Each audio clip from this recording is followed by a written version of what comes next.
नमस्कार, रफ्तार मीडिया में आपका स्वागत है। आपके साथ मैं रीना झा बालियान। खबरों का रुख करेंगे, लेकिन उससे पहले एक नजर डालते हैं इस वक्त की हेडलाइंस पर।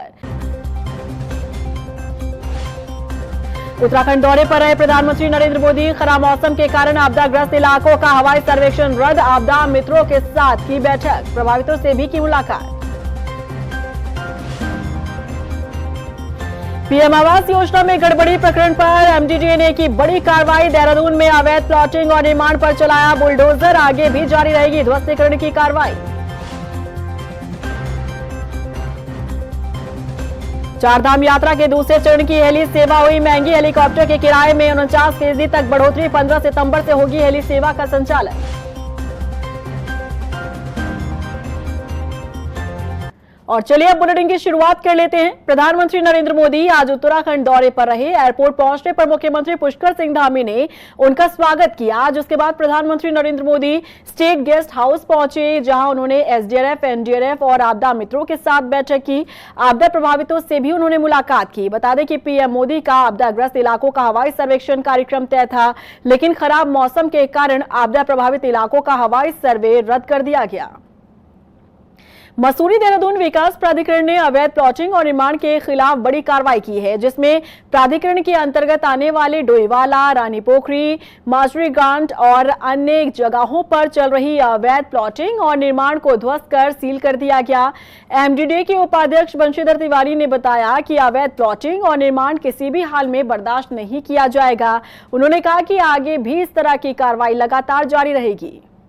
कैटेगरी में बनाया हुआ है। एक तो जो सरकारी जमीन है और उस पर जो अवैध निर्माण और अतिक्रमण हो रहा है, उसको प्राथमिकता के आधार पर, चाहे सिंचाई विभाग की हो, वन विभाग की हो, राजस्व विभाग की हो, उस पर हम लोग डिमोलिशन और अतिक्रमण की कार्रवाई हटाने की कर रहे हैं। दूसरे वो हैं जिनके मानचित्र स्वीकृत नहीं है, अवैध निर्माण हो रहे हैं, उसके खिलाफ भी हम लोग लगातार अभियान चलाए हुए हैं और इसको जारी रखेंगे।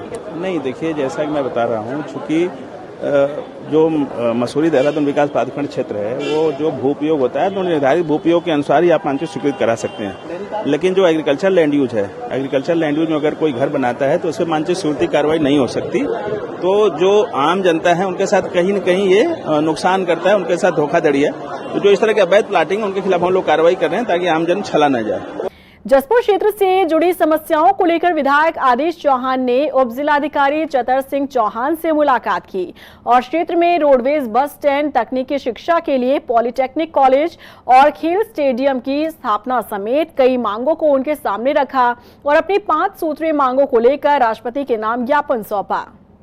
हमारी 5 सूत्रीय मांगों को लेकर हमने महामहिम राज्यपाल के लिए ज्ञापन एचएम महोदय को दिया, क्योंकि लगभग 25 वर्ष इस प्रदेश को बने हुए और लगभग 8.5 साल 8 साल मुझे रह। मैं ये मांग शुरू से ही उठाता आ रहा हूँ और मैं चाहता हूँ कि राज्यपाल निर्देशित करें सरकार को कि जो हमारा स्थापना दिवस आने वाला है उसमें इन मांगों को रखा जाए, पूरी घोषणा। क्योंकि सबसे बड़ी बात हमारे यहाँ रोडवेज बस स्टैंड नहीं, लोग, बच्चे, बुजुर्ग, बीमार सड़कों पर खड़े रहते हैं, बसों का इंतजार करते रहते हैं। धूप हो, बरसात हो, ठंड हो, दुर्घटना का भी चांस बना रहता है।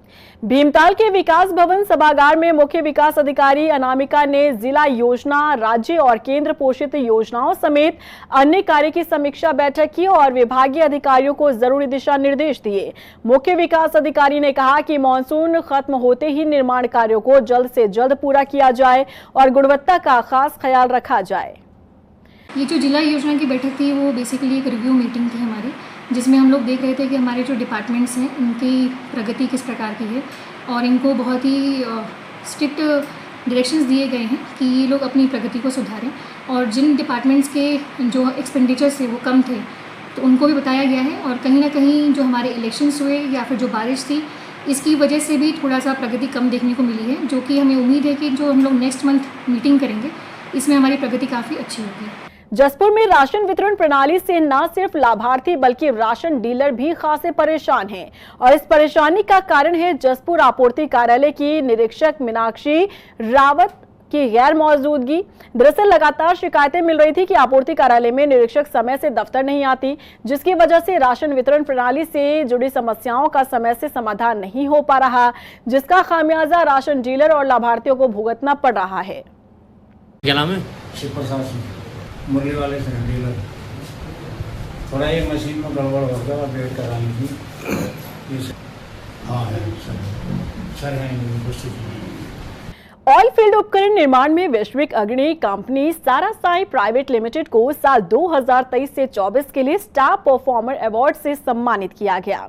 जानकारी के मुताबिक दिल्ली के विज्ञान भवन में 56वें EEPC इंडिया राष्ट्रीय निर्यात उत्कृष्ट पुरस्कार समारोह का आयोजन हुआ, जिसमें सारा साई प्राइवेट लिमिटेड को ये अवार्ड ब्राइट बार्स एंड अन्य विविध उत्पाद मध्य उद्यमी श्रेणी में दिया गया।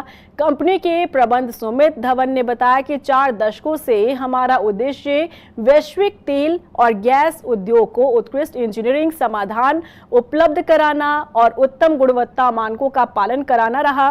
कंपनी आने वाले समय में सऊदी अरब, कुवैत, अल्जीरिया और ओमान जैसे वैश्विक बाजारों में भी अपनी भागीदारी बढ़ा रही है। हमने इसमें मेन ये है कि जो सारा ने एक्सपोर्ट एक्सीलेंस अवार्ड लिया है फॉर एक्सपोर्ट कैटेगरी, जो माननीय प्रेसिडेंट ऑफ इंडिया जी ने हमें दिया है दिल्ली में for the year 23-24 for excellence in exports. और इसका मेन तात्पर्य है कि जो हमारी टीम ने, हमारी कंपनी ने, हमारे सहयोगी ने हमें सम्मान से किया है। हमने इतनी मेहनत की कि आज हम इस दर तक पहुंच सके कि नेशनल अवार्ड हमारी कंपनी को मिला for the purposes of exports for the year 23-24 in that thing, इसलिए हमने इसको करा। और इसी के साथ फिलहाल इस बुलेटिन में बस इतना ही, लेकिन चलते चलते एक नजर डालते हैं इस वक्त की हेडलाइंस पर। उत्तराखंड दौरे पर रहे प्रधानमंत्री नरेंद्र मोदी। खराब मौसम के कारण आपदाग्रस्त इलाकों का हवाई सर्वेक्षण रद्द, आपदा मित्रों के साथ की बैठक, प्रभावितों से भी की मुलाकात। पीएम आवास योजना में गड़बड़ी प्रकरण पर MDDA ने की बड़ी कार्रवाई, देहरादून में अवैध प्लॉटिंग और निर्माण पर चलाया बुलडोजर, आगे भी जारी रहेगी ध्वस्तीकरण की कार्रवाई। चारधाम यात्रा के दूसरे चरण की हेली सेवा हुई महंगी, हेलीकॉप्टर के किराए में 49% तक बढ़ोतरी, 15 सितंबर से होगी हेली सेवा का संचालन।